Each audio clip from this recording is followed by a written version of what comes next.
Good afternoon, everybody, or good morning, depending on your time zone. I know everybody could be different continents across the US. So just want to welcome you and show my face before I get started. My name is Audrey Butlett Swenson, and I am the liaison librarian to the College of Management Technology. My face might be, seen my face before on our website, or if you're a doctoral student and you've attended residency, you might have seen me there too. So. Today we are going to talk about DBA, DIT, and this actually pertains to PhD management too. So anybody across the board there, doing the lit review, how to research for your lit review, and actually there's some tips in here that might be a little bit more specific to DBA and DIT, but we'll go over that too. And so we're going to go over resources in the library, and I will do my best to keep an eye on the questions box if anybody has questions along the way.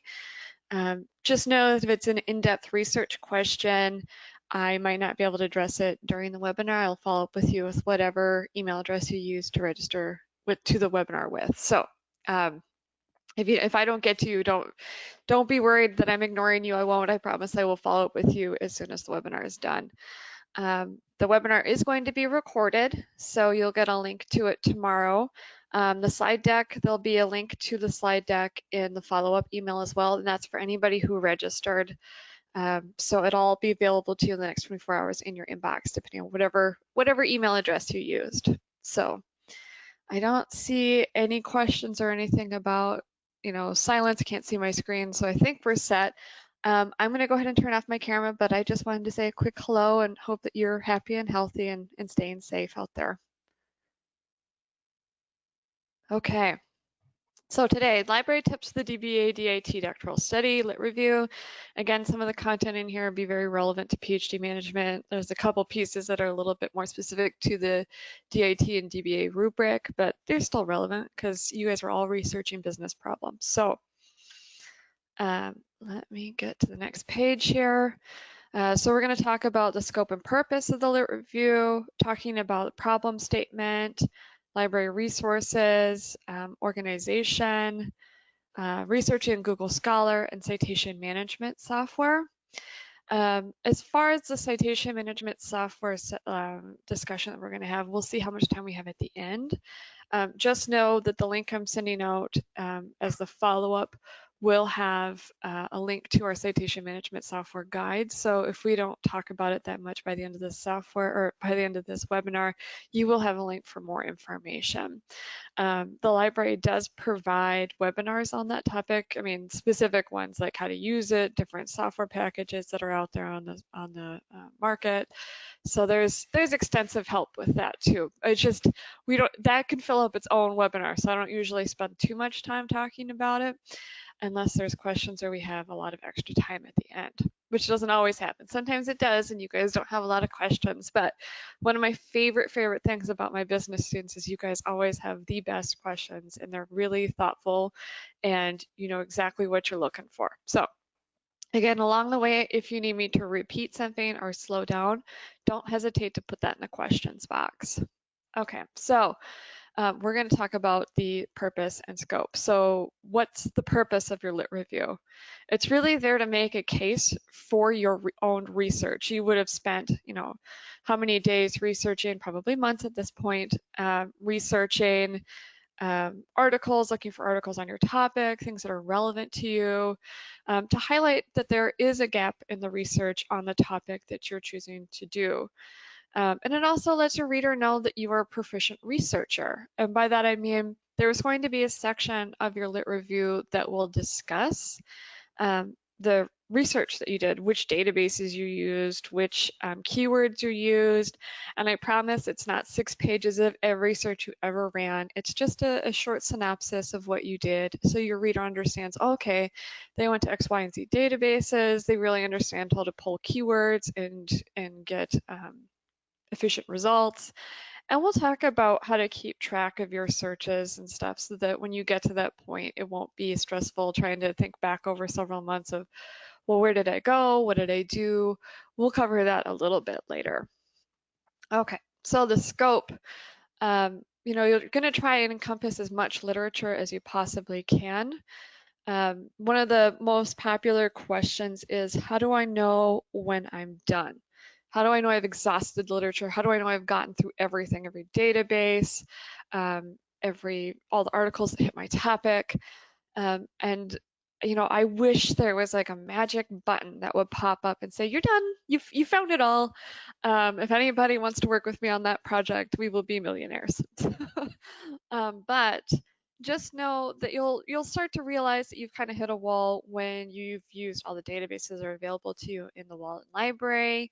You've used Google Scholar, any public institutions, either public library, public academic libraries near you, and you'll start to realize which databases you've dug into, and then you'll start to see that you've run into the same articles and over again, same journals, same authors.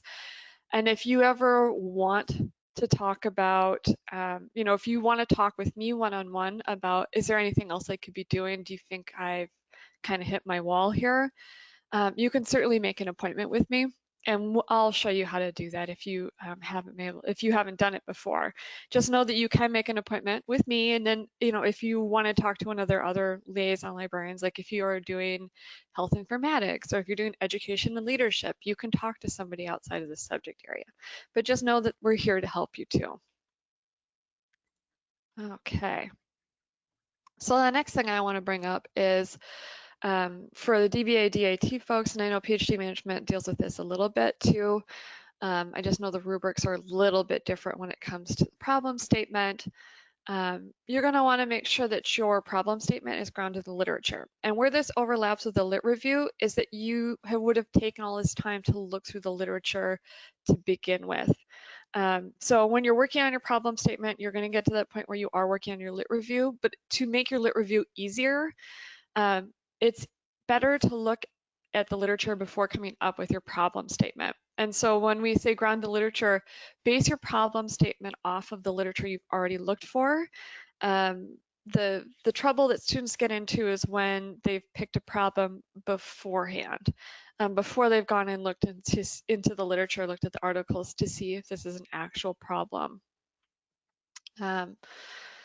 So the two tricky pieces that come up are the hook and anchor. I think specifically for DBA, DIT, I actually have a full separate webinar that I do on researching. It's not called researching from the problem statement. I don't think it's statistics and data, researching business and statistics and data.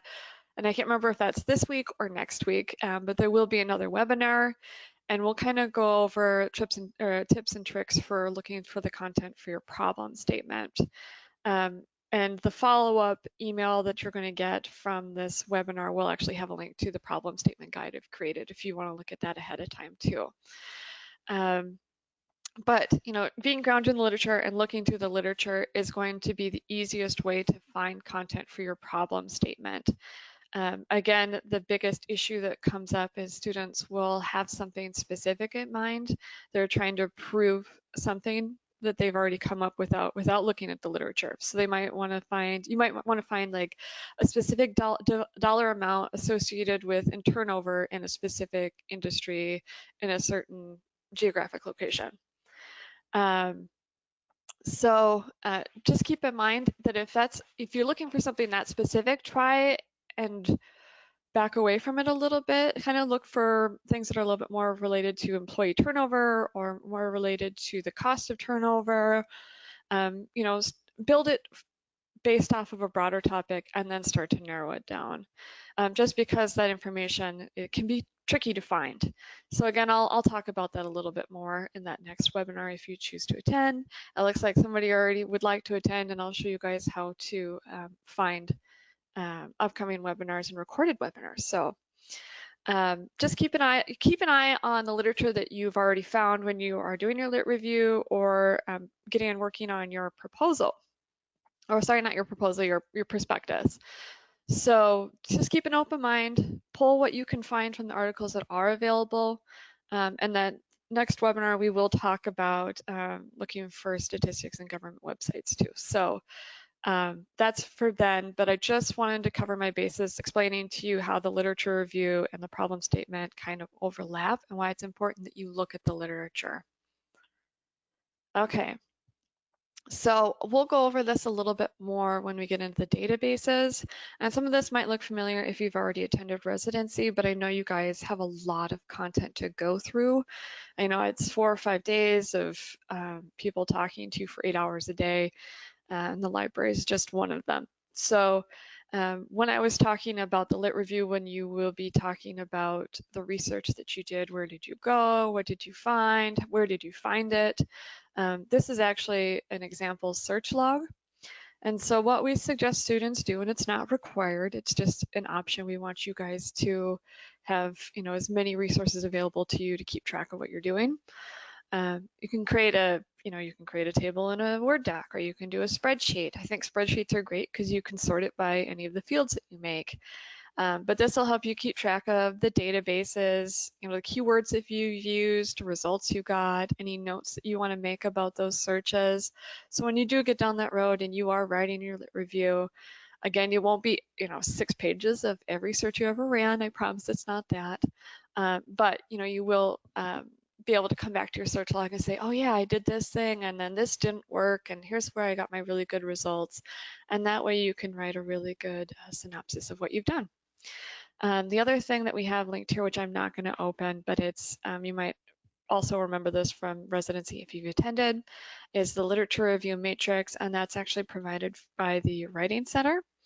The literature review matrix actually has, so it'll be a table like this, or it could be a spreadsheet. But what it does is it helps you keep track of your articles. So it's like you can contain your title of the article, the author, the journal.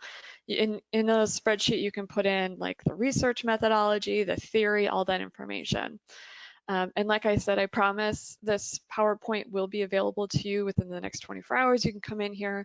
It's already pre-linked for you. So if you want to learn a little bit more about that, you can open up these links and it'll provide you with that information. We just have a lot to go over in an hour, and that's not necessarily our content, and it might be duplication for you. So if you've attended residency. All right, and so the last thing on my slide deck is talking about citation management software. If you already have this on your computer, awesome, that's great. I'm happy to hear that. If you don't, we'll talk about it a little bit later today. But just know that citation management software is there to help you keep track of all of your literature. The nice thing about it is that it keeps all in one spot, and you have the option of doing a desktop version or a cloud version or both. There's a lot of different citation management software packages on the market. Like I said, I promise the email that gets followed up after this webinar, you'll see it in 24 hours. It will have a link to our citation management software guide, and it will cover all this information in it. And it'll include, that guide includes a recorded webinar for our citation management software. So looks like there's a quick question there.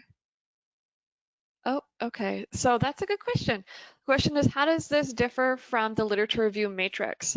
Okay, so the literature review matrix is like a static resource, right? It's just a document that you've created. And I'll open it up. I'll open up Zotero so you can see what it looks like.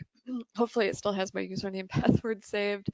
But I will open up and I'll show you what it looks like. So those of you who've already used the lit review matrix, you'll be able to do a comparison.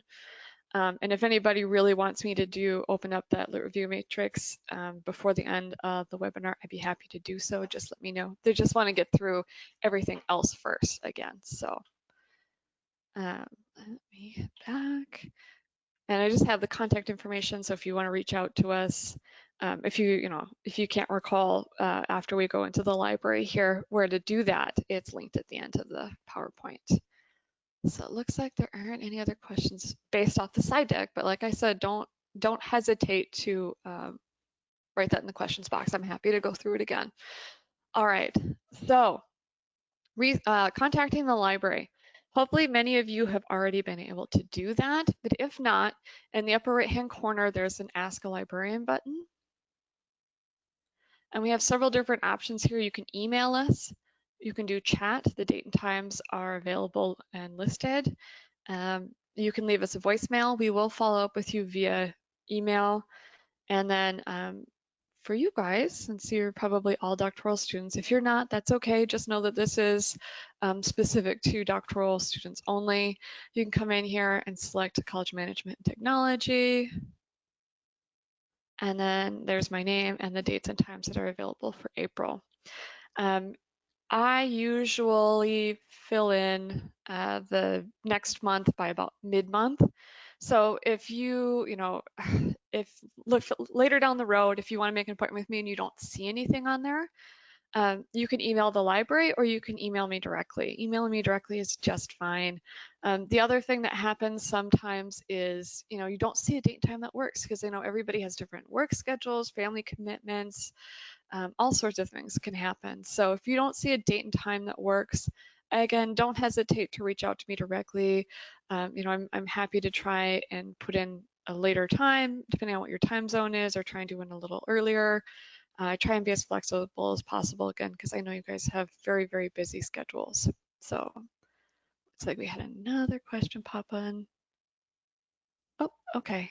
Sounds like my audio might be going in and out. So I'll try and hold still and make sure that my mic isn't wiggling and it's not causing any issues. If it keeps doing that, please do let me know and I'll do my best to fix it.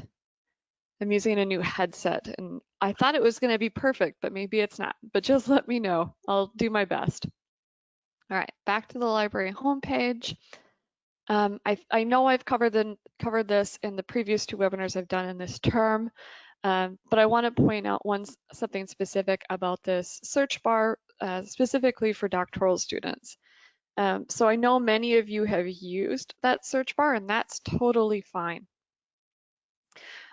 It's there to help you figure out what we have in our collections. I think people have got more accustomed to like that Google search bar, and that's what that's supposed to be, right? Except it's not as intuitive. So I can't come in here with a stream of thought that's like employee turnover in accounting firms in Georgia. So this isn't going to work. The database is going to tell me, what are you doing? What are you talking about? That's just a sentence, and it's going to come back and give me a bunch of options, or it might give me 0 results. So if you wanted to put in something in this search database as a search term, think about the different subtopics that you have here. So we're looking at employee turnover, and we're looking at accounting, and we're looking at Georgia. And so you'll notice that I've put an and between every single one of them. And so now there's less for the database to have to think about. So just make sure that you're not doing a stream of thought or sentence or giving the database too much to think about. Try and break it apart into subtopics. And the reason I put an and between them is that it's telling the database to search for them all together. So I want articles that talk about employee turnover and accounting and Georgia. You could change this to the United States, you could change it to China, you could change it to Australia, it does not matter. I just want to give you an example. If you do come here, that's what you're going to want to do. The other option would be to use this advanced search, and that search interface looks a lot like our other databases, but if you don't want to have to do that, I just want to explain why there might be issues when you're using this search bar. The second thing I want to point out is if you're using Thoreau, that's fine. It'll give you many different databases to dig into, but the issue further down the road is going to be that you haven't spent time in our subject databases specifically doing research. So when you're talking about the databases you've used in your lit review, and if you mention Thoreau, nobody outside of Waldens is going to have an idea of what you're talking about. This is our pet name. This is our database baby. It's a federated search. Most academic libraries have them. It's just on their main page. It's usually named after the mascot or something to do with a person of interest from that university. So just know it's a pet name. But I wanted to give you guys an explanation of what it is and why you should or should not use it at what point you're at. So if you're still in coursework, go for it. If you're working on your prospectus, your proposal, and you still want to try and figure out what's out there, fine. If you're getting to the point where you're working on your lit review, you're going to want to move beyond that. I'm not saying you can't use it, but just you're going to want to move beyond it at some point. The next thing I want to point out is this search everything button or option. So this is really great if it's the middle of the night and you're unable to ask us questions. I mean, you could email us, of course, but we might not answer you again until the next day. If you've emailed us at 1 in the morning, then we're not here, but we will try and get back to you as fast as we can the next day. So if you have a question about verifying peer review, which is something that we will go over today, you can type that into the box. And then you'll have everything on the left-hand side here that discusses peer review in the library, and then any quick questions that you might have. So how do I verify that my article is peer reviewed? If you click on that link, you're going to get all the step-by-step instructions that we're going to go over today. So just know that you can come here, try and be as general as possible. Again, don't write a whole sentence. Just kind of think about, well, what is the general topic that I'm looking for? And it doesn't have to be the libraries only. It can be for the Writing Center. It can be for CRQ. It can be for financial aid. All of us have our quick answers compiled in this page. So use it as you would like to use it. It's there to help you if, again, if you're just trying to answer that question on your own, or if it's the middle of the night. Okay, so the next thing I want to point out, and many of you have already been here, but we have all of our content divided by subtopics or by our programs, just to make it a little easier to figure out where to start. So I'm going to click on business and management, but just know if you're DIT, you can start in the technology and applied science section. Or if you're researching health informatics, you might want to spend some time in health sciences. Or again, leadership and education, you might want to spend some time there. Or if you're looking at employee engagement, you might want to look in our psychology databases. So you don't have to just stick with business and management. And in fact, we suggest you don't. So I'm going to hit business and management. And I'll explain what's going on up here. This main search bar, again, is like that main Thoreau search bar. It's going to be searching all of our databases simultaneously, but it's going to be a more narrowed search because it's only looking at journals that are specific to business and management. That way you're not getting quite as much content. So again, if you're working on coursework or a little bit earlier in the program, don't hesitate to use that gold box. It's there to help you. So the business and management databases section, if you click on that, you'll see that we have 5 databases listed. Just know this is a place to start. You don't have to do your entire, you're not going to do all of your lit review in just those 5 databases. The reason that we have these is that they're very specific and they give you a good start. If you click on view all management, business and management databases, it'll take you to our databases A to Z page. These should look familiar. They're the same 5. But the rest of the things listed here are going to be broader. Some of them have articles, some of them don't. Some of our government resources that are open source, some of them aren't. If you see an open locked, that means it's open resource. So there's some things in here that are super specific, like hospitality and tourism. So if that's something you're researching, or there's an accounting and tax. There's a poli-sci and business source complete combined search. And then there's some things that are going to be more like data oriented, so Reference USA. And I'm actually doing, I'm going to keep plugging my other webinars too, because, I might as well, right? You guys are here. I'll actually be doing another webinar on company profiles, marketing profiles, and industry reports. So we'll go over those databases. It's just, again, those take up their own, they take up their own webinar. They take up a whole hour. So if you're interested in that, just know that you have the option of doing that. Which reminds me, I should show you guys how to find those webinars before I forget. All right, so if you go under Get Help, and I'm just going to open that up in a new tab so we don't lose my page here. You'll see upcoming webinars and recorded webinars. So upcoming webinars is here. There we go. Okay, so I have a theory webinar on Thursday, the IT and statistics, or the business and statistics webinar is next Tuesday, and then the market reports, industry reports and stuff, that'll be April 2nd. So Just know that those are there for you if you choose to attend, not required. The next thing you have here are the recorded webinars, and some of them are specific to just library skills. Again, the citation management software webinar will be on here. The business management recordings will be here. But if you want to go outside of that, go for it. I mean, we've got things on Lit Review. If you wanted to go to the psychology or any other program, check it out. Okay. So back to our page here. I just want to plug the sections down here. I don't, everybody's at a different spot. And actually, I'm going to do a little poll. I just want to see at what stage you guys are at. So I've just put out a little poll just to see, are you in your coursework? Are you looking at prospectus, proposal, capstone, other? Oh, you guys are awesome. Look at you fill that out. Thank you so much. Cool. Okay. So it looks like most of you are a little bit earlier on. You haven't moved on to your capstone yet, and that's great. So this is perfect. Actually, for those, it looks like a good chunk of you are working on your prospectus. So awesome. Do keep in mind that oh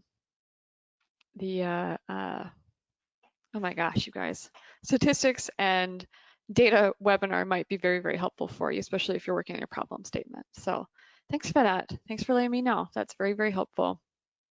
Okay, so this bottom section I think will be helpful for many of you. The Lit Review section, this is going to push you out to a broader instruction guide. We've just broken it apart by things that you might need depending on where you're at.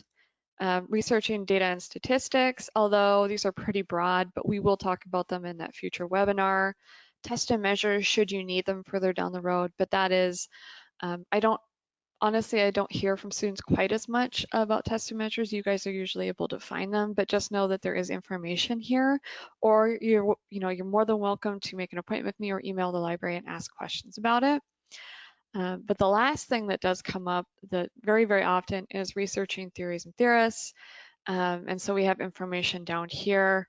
I actually have a business specific guide for researching theory. It's going to be linked here. And I will be doing that webinar on Thursday.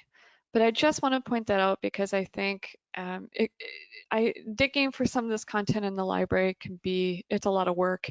And you're not always sure where you want to start. So just know that it's the bottom of this page. If you have questions or you need help with something, again, don't hesitate to email us and we're happy to help you. Okay, so I'm going to do a demo search in one of our databases. Does anybody have a topic that they'd like me to do? If not, I've always got my trusty standbys. You guys are so good about asking, when I have appointments, like I've got a long list in my head. You guys have so many interesting things that you're researching. Oh, great. Cool. All right, so it looks like I got 2. So I think I'll do the first one and then use the second one when we do Google Scholar. And then maybe that third one if we have time. Okay, so the topic that came in first was voluntary turnover. So I'm going to type in. So we could make this one long term, and we might end up doing that, but I just want to show you how to break it apart and make it more, make it broader so you're not hitting a wall quite as fast. So in the search, I'm going to make sure you guys check mark peer-reviewed scholarly journals and then uncheck full text. And the reason that you're going to uncheck full text is it's going to show you everything that's in this database, even if we don't have a subscription to it. And the reason that that's important is that it's going to give you a broader results list. And if we don't have it in this database, it'll pop you out and take you to the next one or to another database that does have full text. So let's go ahead and run the search here. Great, great, great, great. All right, so something I like to point out here is that the subject terms that you'll see underneath the title and other citation information are going to have, they'll be highlighted, and this is actually how the databases have indexed their content. So you'll notice the database actually calls employee turnover labor turnover. that's fine. It's still finding plenty of things with the term employee turnover. So if we wanted to broaden this out even further, what we could say is employee or labor and turnover. And so I'm going to run that search again, and then I'll explain what's going on. Great, excellent. Okay, so the reason I've put an or between employee or labor between them is that it's going to tell the database to search for either term. So right now the database is running 2 searches simultaneously. It's searching for voluntary and employee and turnover, and it's also searching for voluntary and labor and turnover, which is why our results increased. So if you feel like you're kind of hitting a wall, see how much you can break apart your topic and see if it can open up your results without killing the relevancy. Now, if you ever feel stuck with, whatever your terms you're putting in there, maybe you feel like they're not working, you're hitting 1 or 2 articles, email the library or make an appointment with me, and we're happy to give you suggestions and walk you through some ideas to help you find more content. So the next thing you could do here is you can narrow the date range. So we've got 1931. I'm just going to put in 2016. Great, we're down to 112 now. That's a pretty reasonable list. If we wanted to narrow this down even further, we could make sure that these articles were actually talking about voluntary in their abstract, author supplied abstract. And so I'll show you what that means, but I'll narrow the search here a little bit first. So now we're down to 96. So let me click on this first one and show you what I'm talking about. So I've changed this dropdown to AB abstract. And what that means is it's going to search for this author supplied abstract, this little blurb that the author writes. So if you feel like you're kind of getting overwhelmed with results and they're not quite as specific as they could be, you can certainly add that as a dropdown. So I think that it narrowed it down by another 20 or something like that. There's a couple of other ways you can keep narrowing your results. So if we wanted to keep going, the next thing we could do is we could say, all right, well, these articles have to be indexed with their subject term that's specific, that's either employee or labor.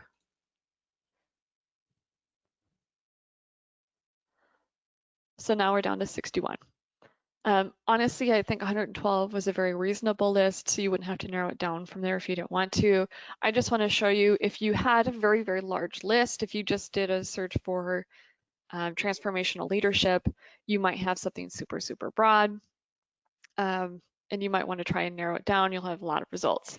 So I'm going to undo all of these and then show you another way to search for this. So we have 112. Say we had too many results and we want to narrow it further a different way.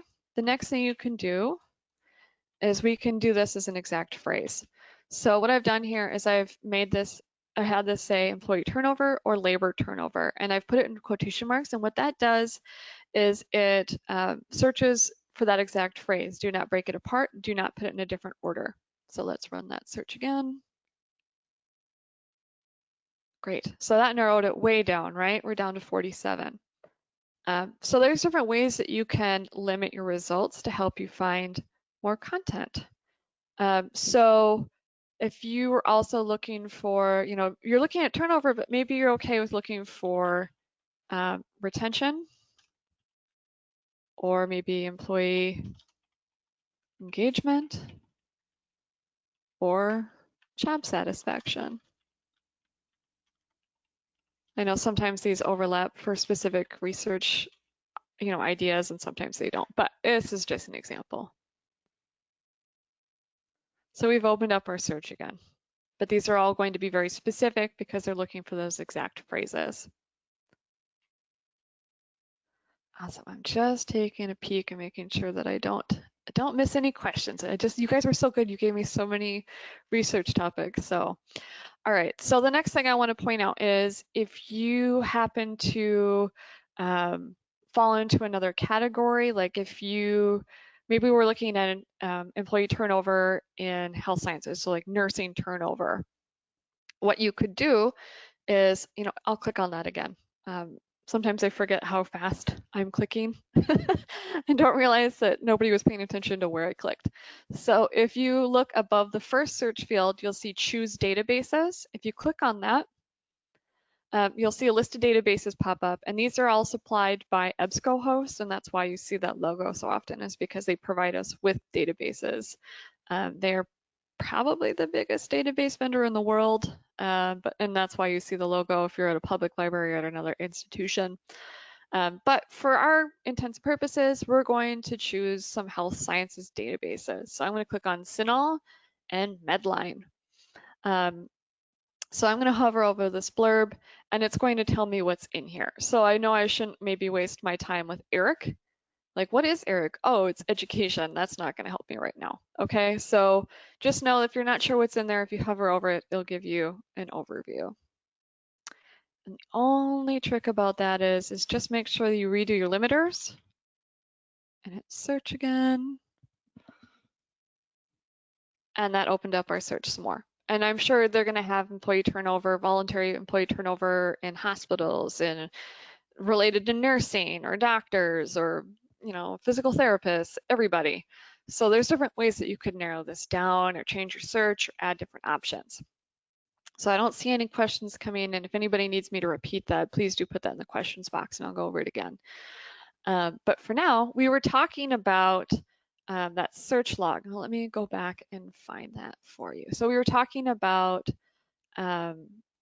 this search log, right? It has the database name, it has search terms, the results, the notes, all of that stuff. So we were talking about that a little earlier in the slide deck. The databases kind of do that for you. So this can be helpful if you're trying to keep track in a spreadsheet, or if maybe if you just want to print them off. But if you click on search history, it'll show you all the searches that you've done in the database while you have the browser open. Once you close the browser, all of these will disappear. So just make sure you keep track of them. You can create a personal account in EBSCO in any of our databases and then save your searches.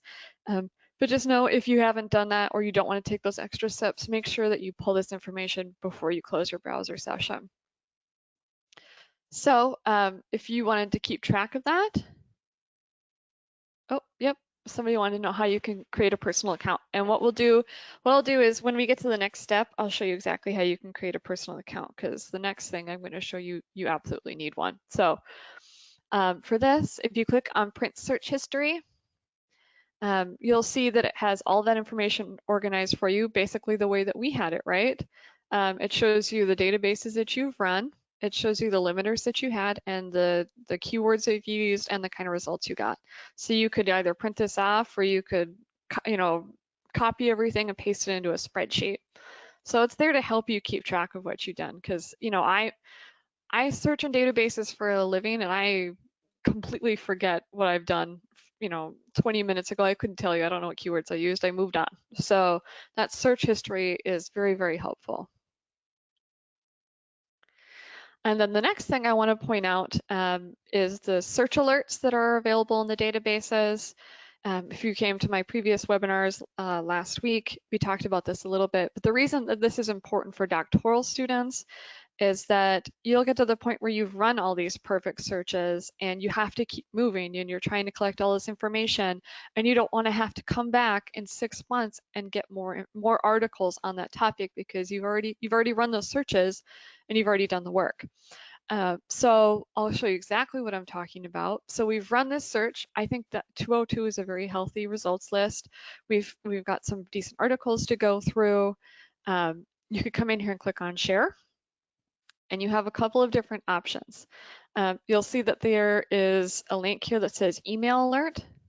And what this does is once you set up this alert, it will email you any articles that are added to that results list, so you don't have to come back and rerun that search in a few months to make sure that there isn't a new article on your topic that you need to add to your lit review. It'll just get emailed directly to you.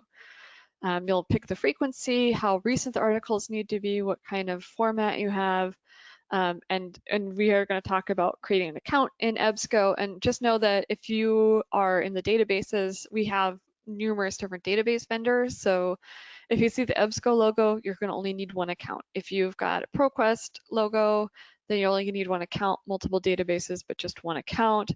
Emerald, Science Direct, actually I think you'll probably see Elsevier. Trying to think of some other ones out there. IEEE, ACM, everybody's going to have their own separate login. It's totally private to you. The librarians can't get in there. The library can't get in there. It's for you only. So if you click on sign in, I have my username password. I'm not going to go in there. But if you want to click on create one now, it'll give you information to create your account if you would like to do that. So just make sure you do sign in before you click save alert because it'll save you some time. But just know that that's an option. I know some of the faculty really like RSS feeds. I generally don't demo that, but just know that it's there for you. If you want to put an RSS feed in your browser to keep track of that information, you certainly can. Okay.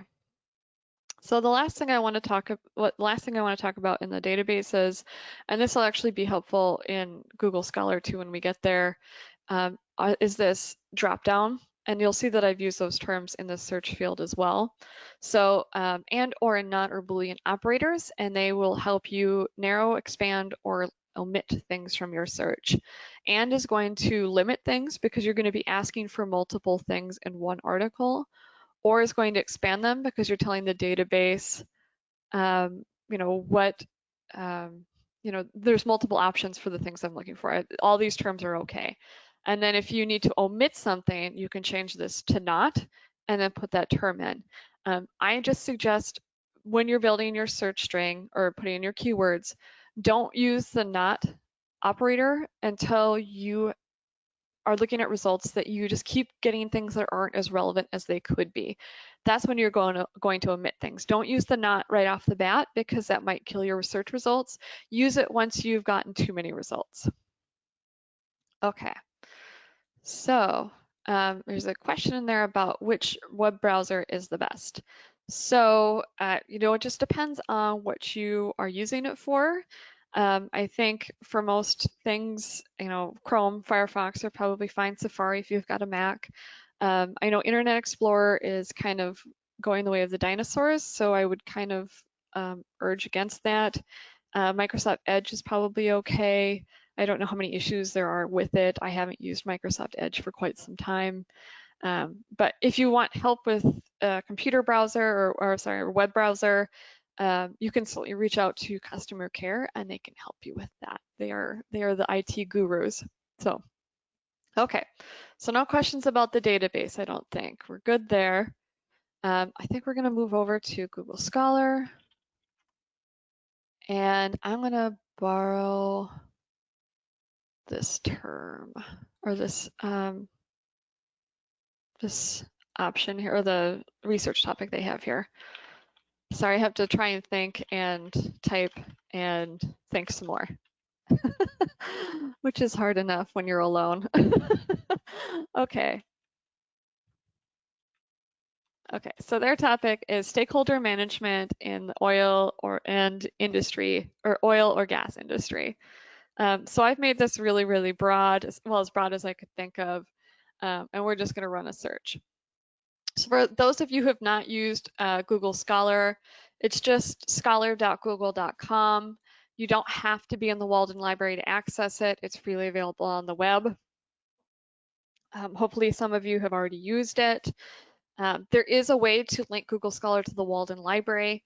Please put in the questions box. If you do not have Google Scholar linked to the Walden Library, put that in the questions box and I'll be sure to cover it. If everybody already has that connected, I won't bother and we can move on to other things. But if you don't have it, I'm more than happy to go through all those steps.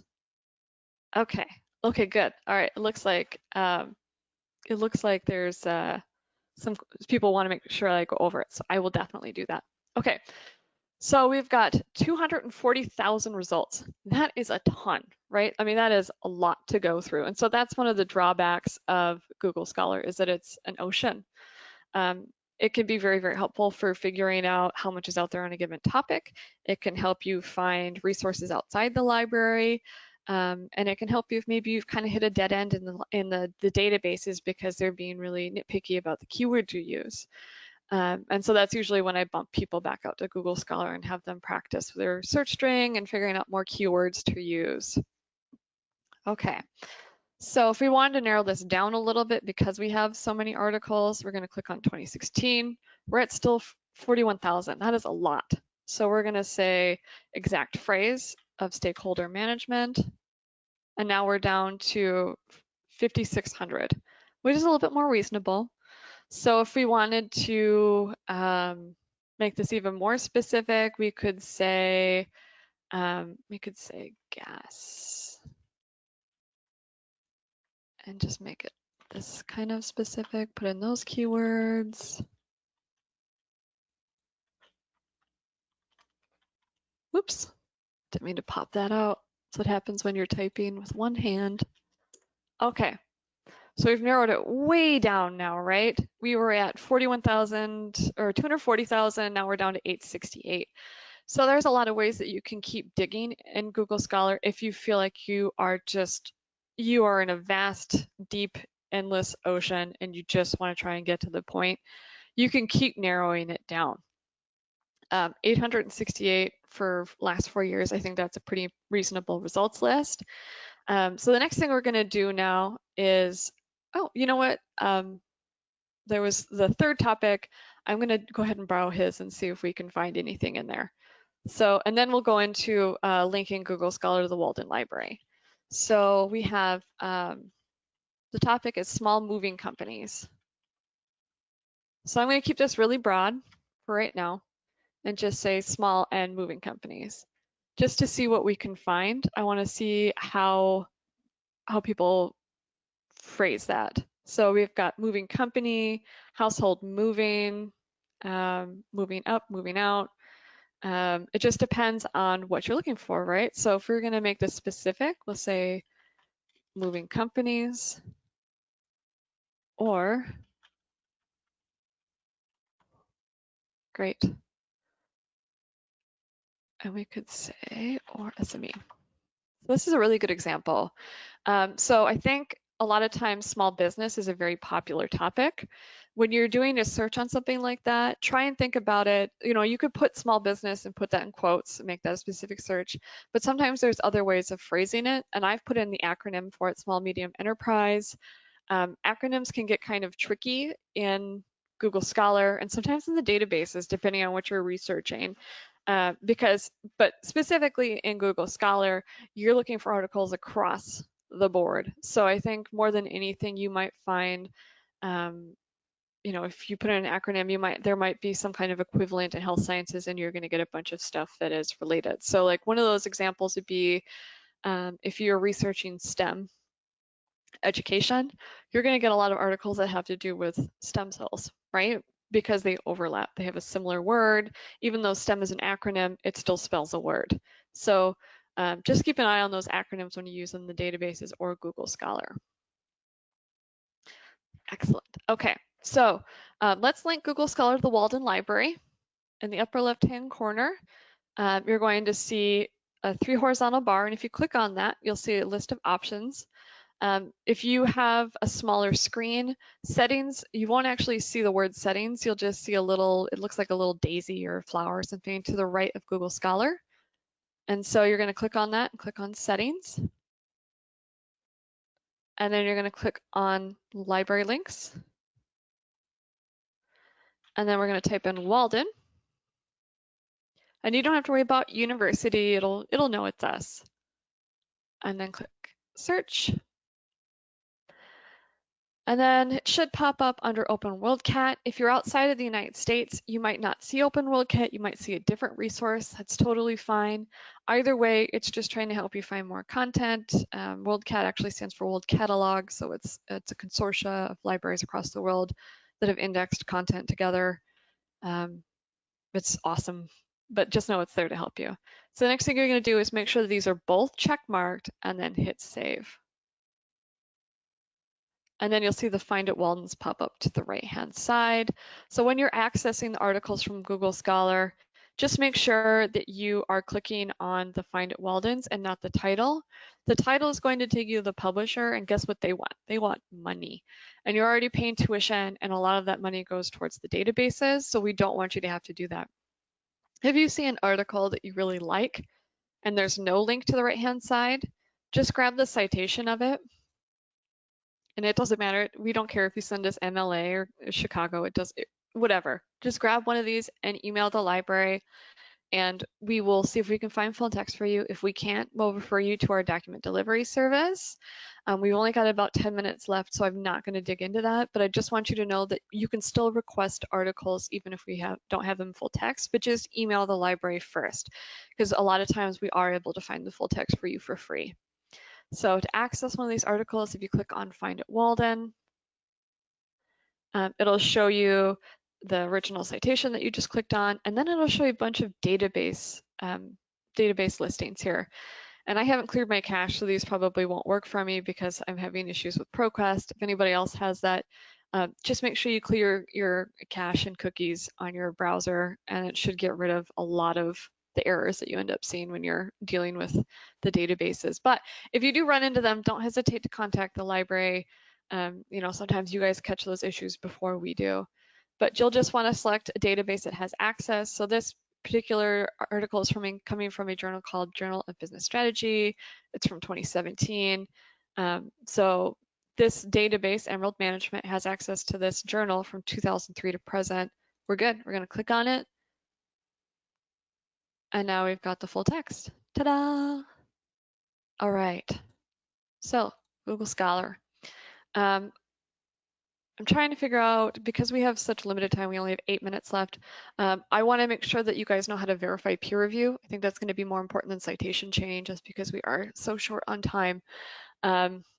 So what I'm going to do is I'm going to walk you through how to verify peer review, and hopefully we'll have a few minutes left after that to look up DOIs. So I'm just going to walk through this by borrowing this journal title from this article. So we're going to grab the journal title because the journal is who's responsible for the peer review process. And we're going to use this and search in a resource called Ulrichs. So I'm copying the title of the journal, Journal of Business Strategy, and I'm going to head back into the Walden Library. And this is a lot of clicking, so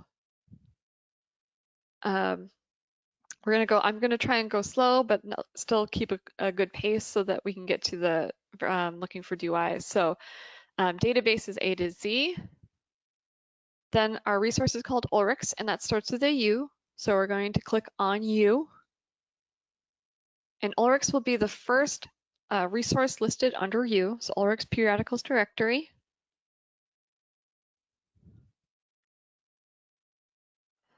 And I'm going to paste in the title of that journal that we had found in Google Scholar. So Journal of Business Strategy, gonna hit search. Great. So what we care about here is that we see our journals listed. It's listed 3 times. That's normal. Sometimes it's up to 5. It's just telling you that there's numerous versions: print, online, microfilm, CD-ROM, microfiche. That could be, who knows? They've got all sorts of stuff. So what we really care about is this black and white stripy shirt. Ulrichs calls that refereed. That's their way of saying peer-reviewed.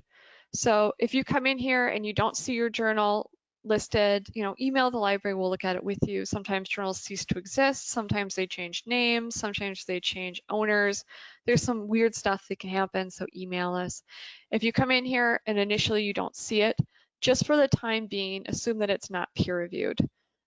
We want to look at it with you and confirm, especially if it's an article that you're going to use for your problem statement. It's better to be safe than sorry. So, all right. Any questions about Ulrichs? Because I want to move on and show you guys how to do DOIs or look up DOIs. So I'll do that now, and if a question pops in about Ulrichs, I should have time to walk through it one more time. So to look for DOIs, you're going to go to a website called crossref.org, and I'll give you guys just a moment to get here.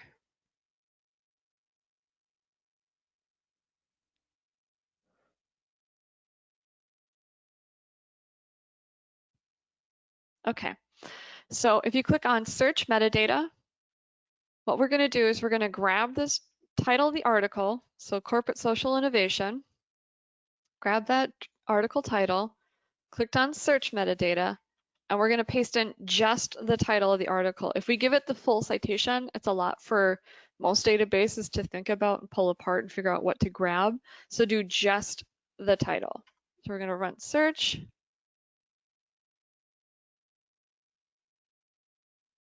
Great. All right, so you'll see our article is listed here at the top. I always just go back and double check. We've got 2017. We can grab up the citation information, which it's not, it's not showing us the full thing. That's fine. I bet if we open up the article, we could find it. But just know you can grab it there. I think we're safe. It looks the same to me. To grab the DOI, the next step you're going to do is click on actions, and you'll see it here too. But the easiest way to do this is to click on actions and then cite. And then from the list of citations, you'll have APA, and there's your DOI. I do want to state anytime that you're grabbing a citation from Crossref, from Google Scholar, from the databases, that is only going to get you about 80 to 90% of the way. You're going to have to go through your manual still and make sure that everything is correct, like making sure that this isn't all in caps, that it's in sentence case and not in, what's the other, camel case, whatever it is. And then making sure this is italicized or whatever other rules APA 7 is going to have you do. It's an excellent question. Asked if this is going to be recorded. Yes, it is going to be recorded. It is being recorded right now. And then a recording of it will be emailed to you directly within the next 24 hours. And you'll be able to access it from there. The PowerPoint, there'll be a link to the PowerPoint slide deck in the email as well. So all you have to do is click on that and the PowerPoint will be embedded in the website. And then there'll be a couple of links below that had to do with some of the content we covered today. So you can click on those and follow up or you know, go through the webinar again and fast forward through some of the stuff that you know you already get and then go to the stuff that was most interesting to you. So I don't see any other questions that I'm going to be able to answer in the webinar. If I did not answer them during the webinar, I will follow up with you directly. I don't see any other questions popping in about verifying peer review or looking up DOIs. If you need to sneak them in before I close out the webinar, please do put them in and I can follow up with you one-on-one. Just know that at the end of the webinar, there will be a survey. So go in there and say, Audrey did great at this, but she really needs to do this next time. I am great with both positive and critical feedback because I want to be better next time. So thank you so much for attending today. Hopefully I see you in a future webinar, and thanks for taking the time, and stay safe and healthy out there, guys. Have a good afternoon.